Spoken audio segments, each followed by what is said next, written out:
யமன் நாட்டில் நடந்த முக்கியமான சம்பவம் என்னன்னு சொன்னால், இந்த டொனால்ட் ட்ரம்ப் யாரு, அவர் இன்றைக்கு முக்கியமான ஒரு வேலையை செஞ்சுக்கிறார். அவர் என்ன முக்கியமான வேலை செஞ்சுப்பாருன்னு நீங்கள் ஒரு வகையில் யூகிப்பீங்க.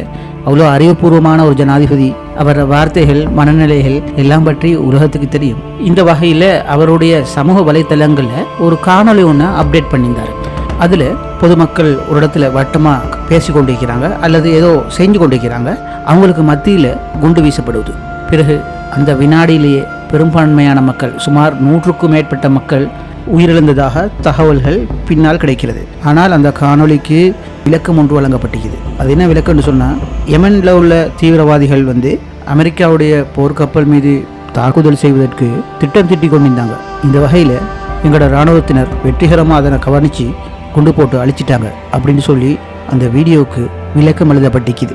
யமனில் வாழ்கிற பொதுவாக பழங்குடி மக்கள் எல்லாம் தங்களோட சூழலில் நடக்கிற ஏதாவது விசேடமான நிகழ்வுக்கு வட்டமாக இருந்து பாட்டு பாடுறது, டான்ஸ் போடுறது, இதெல்லாம் வளமையாக நடக்கிற நிகழ்வு. அவ்வாறான ஒரு நிகழ்ச்சியே அந்த இடத்துல நடந்து கொண்டிருந்தது.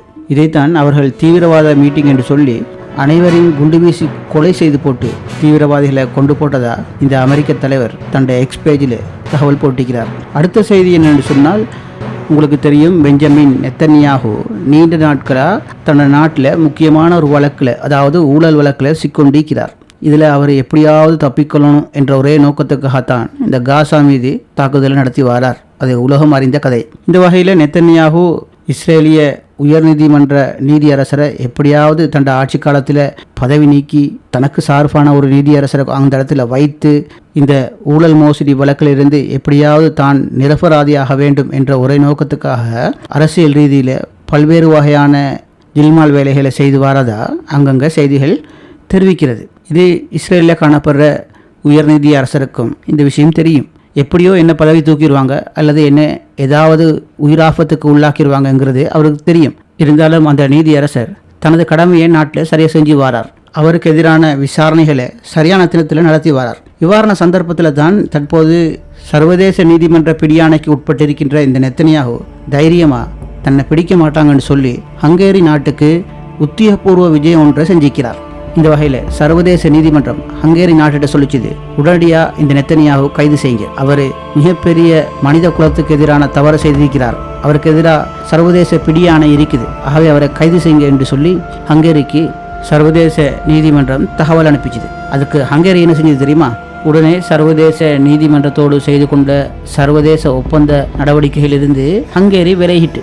ஆனால் இப்போது நான் அங்கங்கே தேடி பார்த்த தகவல் படி சர்வதேச நீதிமன்றம் அல்ல, உள்நாட்டில், அதாவது இஸ்ரேலில் காணப்படுற சுப்ரீம் கோர்ட் இஸ்ரேலிய பிரதமர் நெத்தன்யாகுவை உடனடியாக கைது செய்ய சொல்லி அரெஸ்ட் வாரண்ட் விடுத்துள்ளதாக சில சர்வதேச செய்தியை வெளியிடுகிறது. உண்மையிலே இது எந்தளவு தூரம் ஊர்ஜிதப்படுத்தப்பட்ட செய்தின்னு தெரியாது. அவ்வாறு செய்தி வந்தால் அது உலகத்துக்கு மிக சிறந்த நல்லதொரு செய்தி, அதாவது குறிப்பாக காசாவுக்கு, பலஸ்தீனுக்கு நல்லதொரு செய்தியாக காணப்படும். அவ்வாறு நிகழ்ந்தால் தற்போதுள்ள போர் உடனடியாக நிறுத்தப்பட்டு இஸ்ரேலிய பிரதமர் நீக்கப்பட்டு தற்காலிக இடைக்கால ஒரு பிரதமர் நியமிக்கப்படுவார். பின்னர் இஸ்ரேலில் தேர்தல் நடைபெறும். இந்த வகையில் நெத்தன்யாவுக்கு எதிராக இருக்கிற முக்கிய வேட்பாளர் கூறிய கருத்து என்னன்னு சொன்னால், இந்த போரை வழிநடத்துகிற பெஞ்சமின் நெத்தன்யாவை பொதுமக்கள் இறங்கி கைது செய்ய வேண்டும். இஸ்ரேலிய மக்களை நெத்தன்யாவு தான் கொள்கிறாரு என்ற ஒரு கருத்தையும் அவர் வெளியிட்டிருந்தார். ஆகவே இந்த வெளிவந்த செய்தி இன்னும் சில மணி நேரங்களில் இதில் உண்மைத்தன்மை என்னென்று சொல்லி பார்க்கலாம்.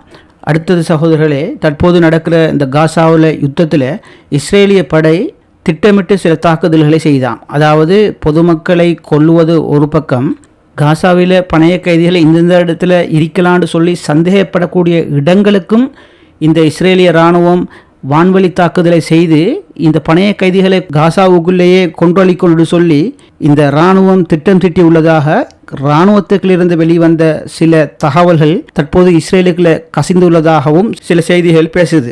அடுத்ததாக மிகப்பெரிய அறிஞரான, அதாவது கலாநிதி முஸ்தபா பர்ஹூதி சில கருத்துக்களை வெளியிட்டிருக்கிறார். அவர் சொல்கிறாரு, 57 அரபு நாடுகள் இருக்குது, இந்த காசாவில் இடம்பெறுற படுகொலைகள் குறித்து ஏன் இன்னும் மௌனம் சாதிக்கிறீங்க என்று சொல்லி துருக்கி அரசாங்கத்தை பார்த்து அவர் ஒரு கேள்வி எழுப்பிக்கிறார். இன்றைக்கு காசா, சிரியா, லெபனானை குறிவைக்கிற இந்த இஸ்ரேல் வருங்காலங்களில் துருக்கி, எகிப்து, ஜோர்தான் போன்ற முஸ்லீம் நாடுகளை நிச்சயமாக குறிவைப்பாங்கங்கிறத நாம் மறந்துடக்கூடாது அப்படின்னு சொல்லி இந்த கலாநிதி முஸ்தபா பர்ஹூதி கருத்து கூறியுள்ளார்.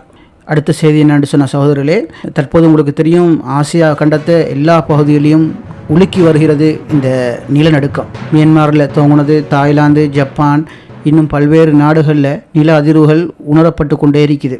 நபி பெருமானார் சொன்னாங்க, மறுமை நாள் நெருங்கும் போது பூமி அதிர்வுகள் அதிகம் ஏற்படும் சொல்லி.